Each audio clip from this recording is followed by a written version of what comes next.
सर्वत्र गोविन्दनाम संकीर्तनम्.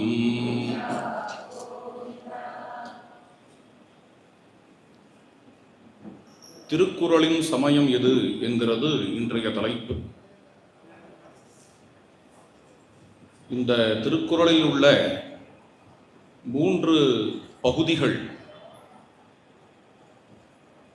அதில் அறத்துப்பால்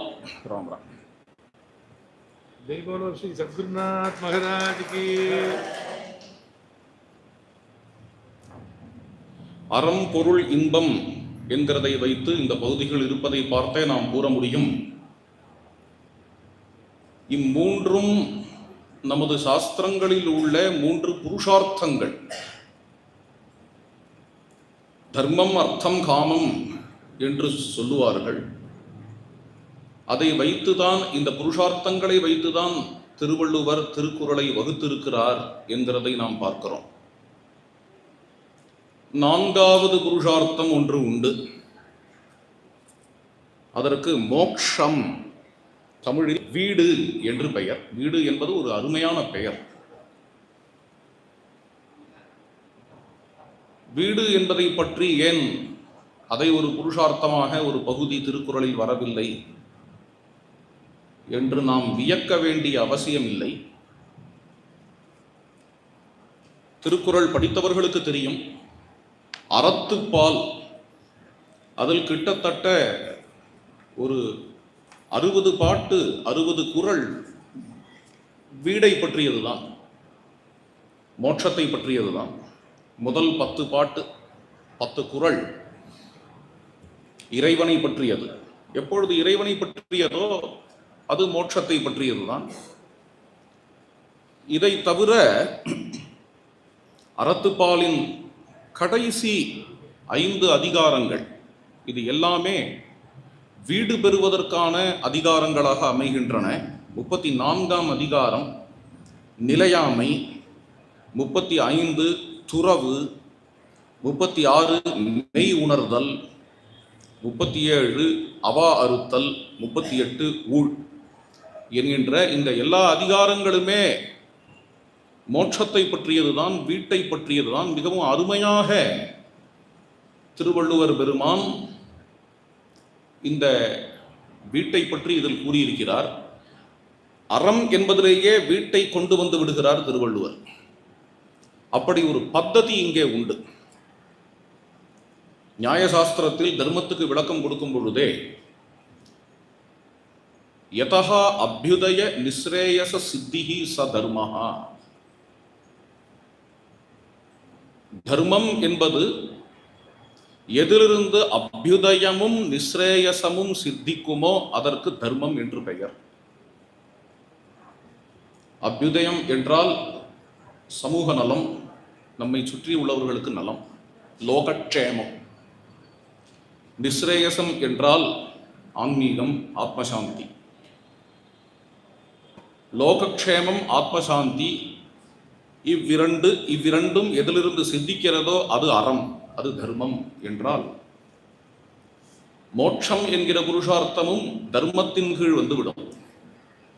தர்மமே 2 விதமாக இருக்கிறது, அபியுதயம் நிஸ்ரேயசம் என்று, அல்லது பிரவிற்த்தி நிவிருத்தி என்று 2 விதமாக தர்மமே இருக்கிறது என்கிற கண்ணோட்டத்தில் கண்டு அறத்தின் பால் என்பதற்கு கீழே வீட்டையும் கொண்டு வரும் பாணி வள்ளுவர் பெருமானுடையது.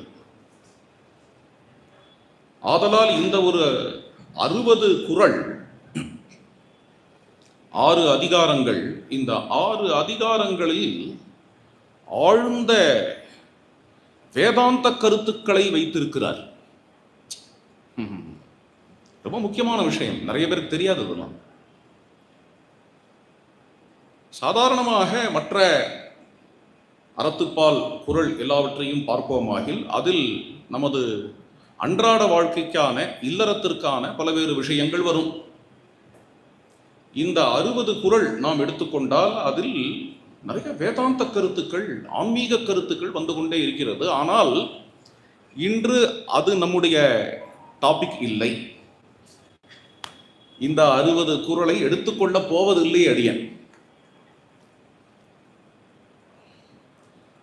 இந்த 6 அதிகாரங்கள்,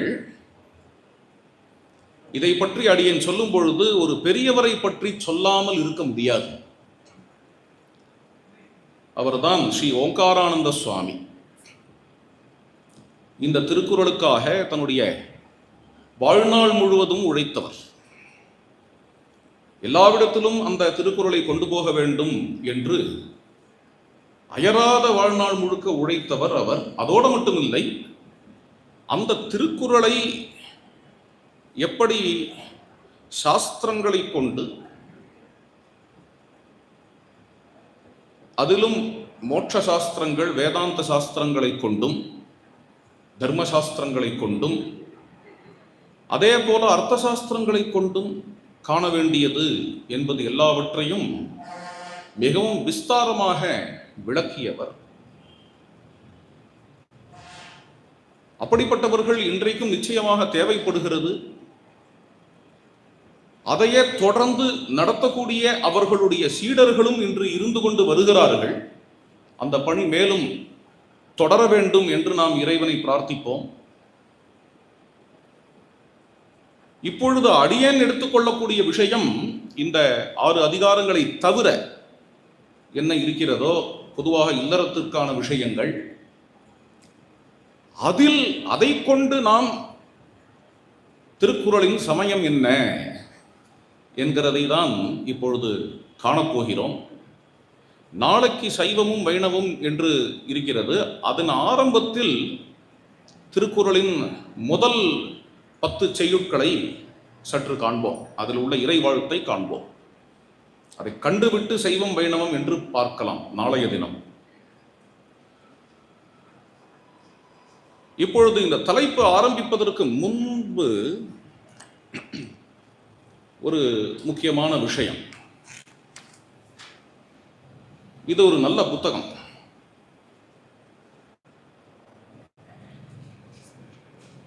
தெரிகிறதா? இது மறைக்கப்படும் ஈவேரா என்கிற புத்தகம். திரு மா வெங்கடேசன் அவர்கள் எழுதிய புத்தகம்.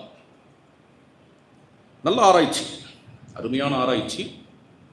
பிரைமரி சோர்சஸை கொண்டு ஆராய்ந்திருக்கிறார்.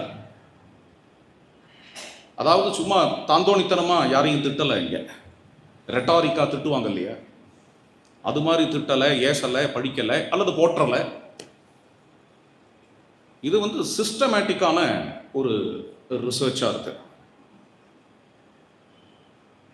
இதில் ஒரு முக்கியமான விஷயம் கூறப்படுகிறது.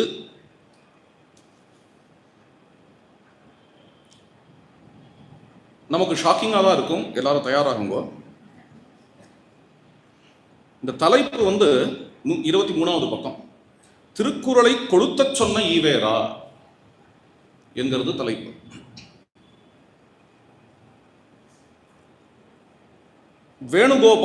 திரு வேணுகோபால் அவர்கள் அந்த இடத்திலேயே இருந்தவர். அவர் கூறிய விஷயம். முதல்ல வேணுகோபால் யாருன்னு பார்க்கணும்.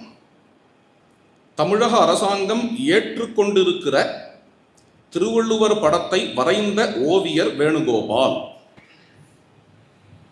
அவர் தான் நேரடியாக சம்பந்தப்பட்ட ஒரு சம்பவத்தை விளக்கியுள்ளார். திரு வேணுகோபால் அவரின் வார்த்தை இது. 2ஆம் உலகப் போர் நடந்து கொண்டிருந்த நேரம் சென்னை நகர மக்கள் எல்லாம் குடிபெயர்ந்து வேற்றூர்களுக்கு சென்று கொண்டிருந்தனர். திருச்சி தேவர்ஹாலில் சுயமரியாதை மாநாடு ஒன்று நடைபெற்றது.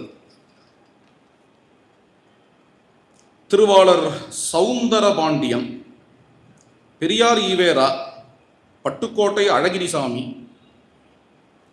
ஈழத்தடிகள், அறிஞர் அண்ணா போன்ற பெரிய தலைவர்கள் அம்மாநாட்டில் கலந்து கொண்டனர். பாவேந்தரும் மேடையில் இருந்தார். மற்றொரு நாற்காலி வரச் சொல்லி என்னை அழைத்து அருகில் உட்கார வைத்துக் கொண்டார் பாவேந்தர். மேல கொஞ்சம் போறது அதுக்கு அடுத்தது. மாநாட்டு மேடையில் இராமாயணத்தை கடுமையாக தாக்கியதோடு கொளுத்தவும் செய்தார். யாரு? ஈவேரா. பாவேந்தர் நினைச்சுக்காதீங்க. ஈவேரா. அதாவது மாநாட்டு மேடையில் ராமாயணத்தை கடுமையாக தாக்கியதோடு கொளுத்தவும் செய்தார். இதுக்கு அடுத்த வர வார்த்தை, ராமாயணத்தை போலவே குறளும் வைதீகத்தை ஆதரிப்பது என்று சொல்லி அதையும் கடுமையாக விமர்சனம் செய்தார். அதையும் கொளுத்த வேண்டும் என்று சொன்னார். ஆனால் பாவேந்தருக்கு அக்கருத்து உடன்பாடு இல்லை. திருக்குறளின் அடிப்படையில் கழகத்தை அமைக்க வேண்டும் என்பது அவர் கருத்து. இது வேணுகோபால் எழுதிய கட்டுரை, உள்ளத்தில் எழுதிய ஓவியம் என்கிற கட்டுரை. இது உள்ள புத்தகம் எது என்றால், பாவேந்தர் ஒரு பல்கலைக்கழகம், பாரதிதாசன் பல்கலைக்கழகம் வெளியீடு. அந்த புத்தகத்தில் இது கவிஞர் முருகுசுந்தரம் அவர் எடிட் பண்ண புத்தகம். அந்த புத்தகத்தில் வரக்கூடிய ஒரு ஆர்டிக்கிள், அந்த ஆர்டிக்கிள் இருந்து இத்தனை நேரம் படித்தான். அப்படி திருக்குறள் மேல் ஈவேரா பெரியாருக்கு இப்படி ஒரு சீற்றம் இருந்ததற்கு காரணம் என்ன? அவரிடமே கேட்போம் வாருங்கள். அவர் என்ன அதை பற்றி கூறுகிறார் என்கிறதை அவரிடமே கேட்போம்.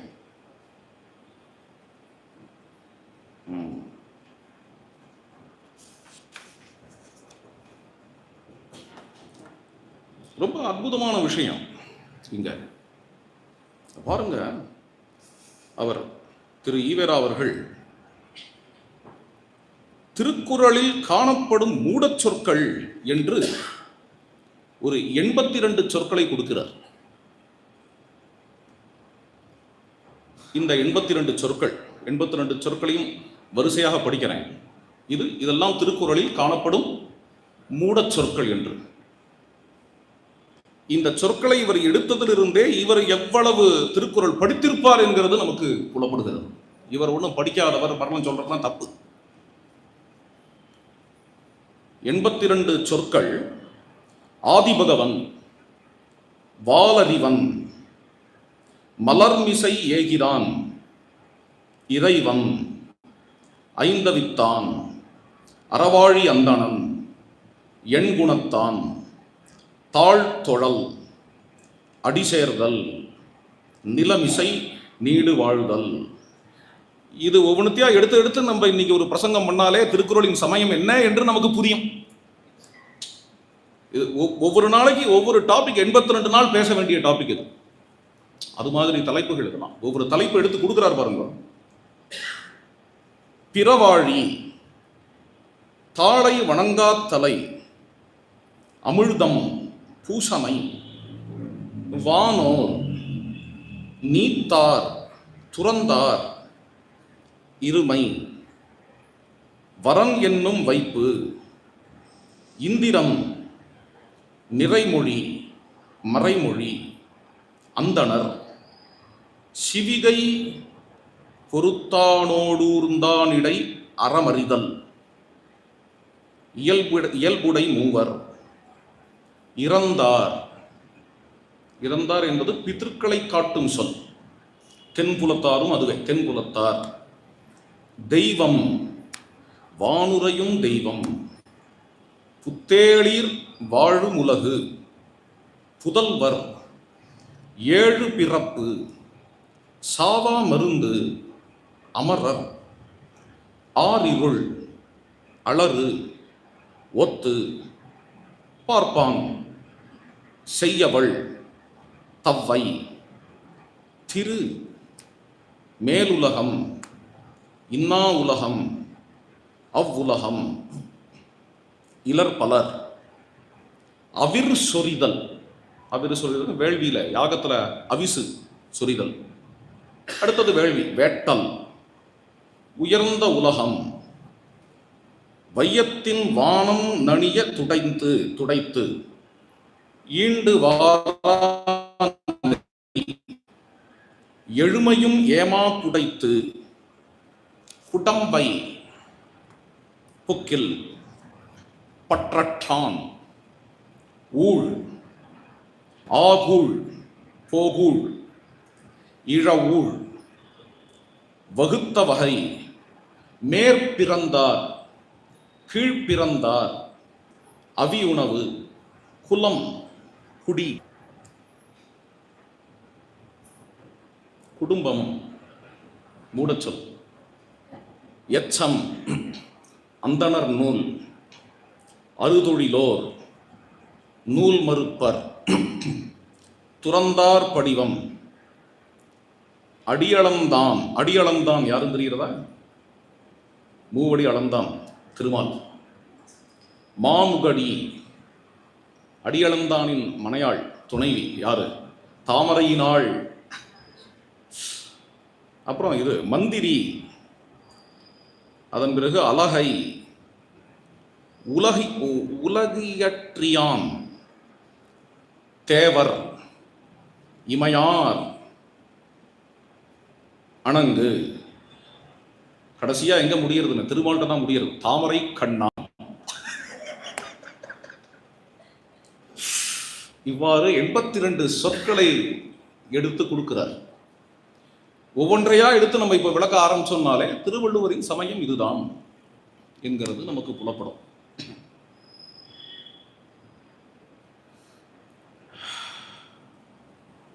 இங்கு வள்ளுவர் மாத்திரமல்ல, தொல்காப்பியர், அது வேற, தொல்காப்பியர் மாத்திரமல்ல, இதெல்லாம் ஈவேராவினுடைய சொல். மற்றும் அக்காலத்திய எல்லா மக்களிடையேயும் மூட நம்பிக்கையும், மூட நம்பிக்கைன்னு சொன்னா பரவாயில்ல, இன்னொரு வார்த்தை தான் கொஞ்சம் ஹர்ட்டிங்கா இருக்கு. நேற்று அதை ஆரம்பிச்சு வச்சுட்டேன், இனி வருவோம். காட்டுமிராண்டி தன்மை கொண்ட கருத்துகளும் உணர்வுகளும் இருந்தே வந்திருக்கின்றன.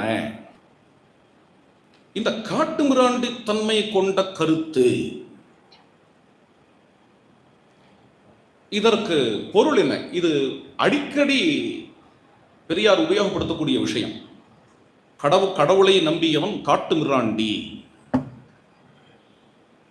காட்டுமிராண்டி நம்பிக்கை, காட்டுமிராண்டி காலத்தில் தமிழ் காட்டுமிராண்டி மொழி.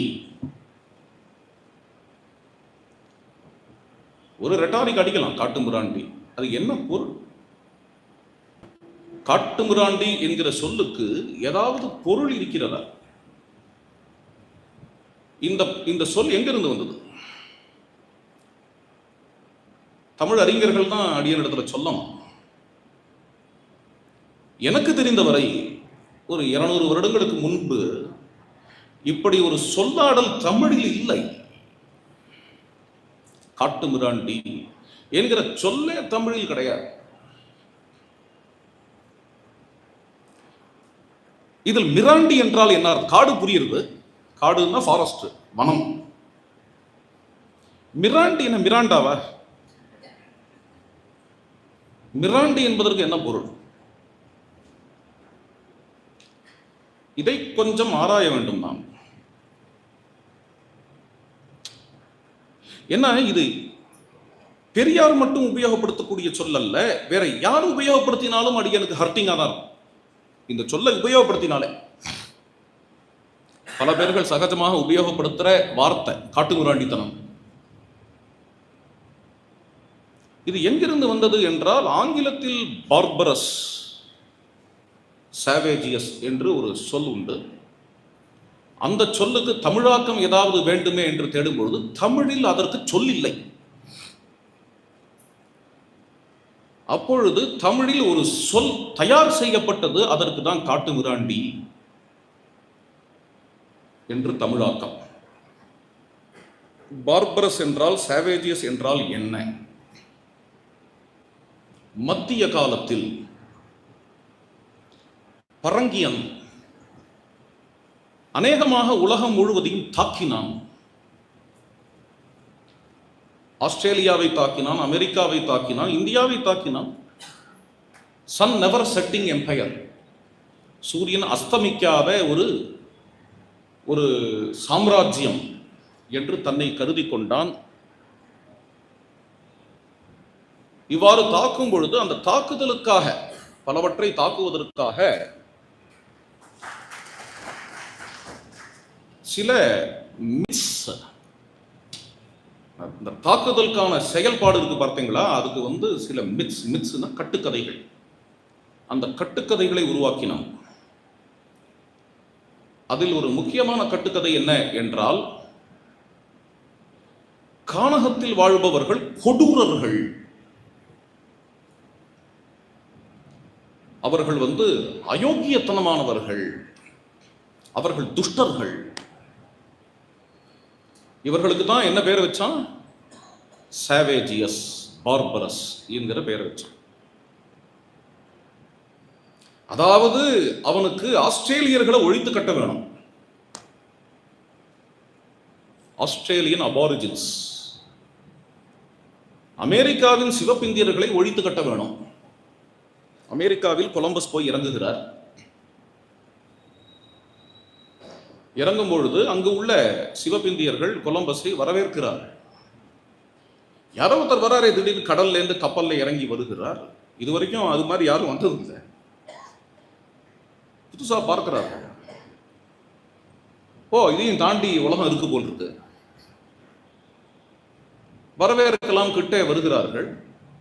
அவர்களோ வரவேற்கிறார்கள். இவருடைய மனப்பான்மை எப்படி இருக்கு பாருங்க. அவர்களிடத்தில் ஒரு கத்தியை கொடுத்து பார்க்கிறார். அதை எப்படி கையாளுகிறார்கள்? அவர்களுக்கு கத்தியை கையாள தெரியல. இங்க பட்டு ரத்தம் வருது. அப்பொழுது கொலம்பஸ் மனதில் வாங்குகிறார், இவர்களை எளிதில் வெல்லலாம்.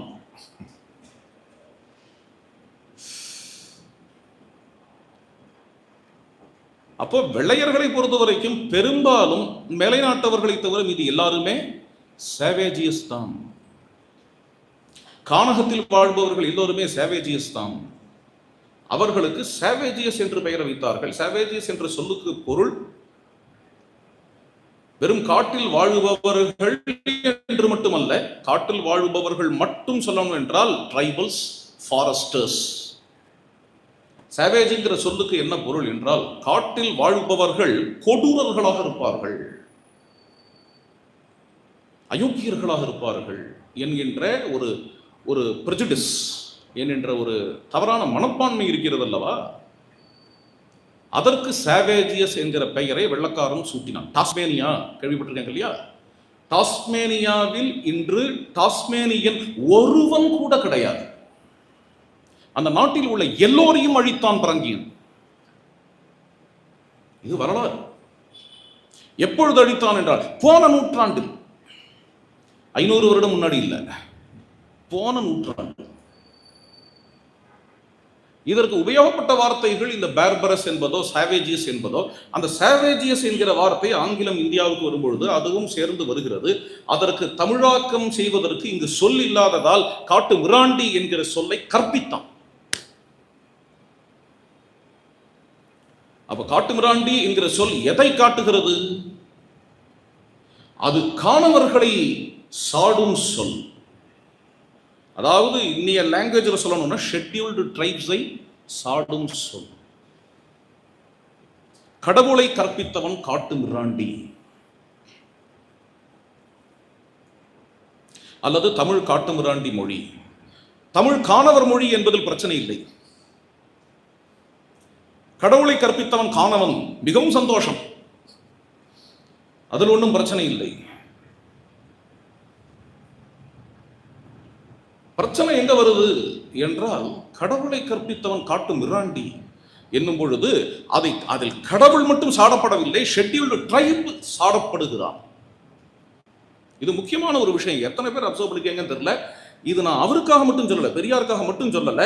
நாம் யார் யாரெல்லாம் இந்த காட்டு மிராண்டி என்கிற சொல்லை கையாளுகிறோமோ அதை தவிர்க்க வேண்டியது.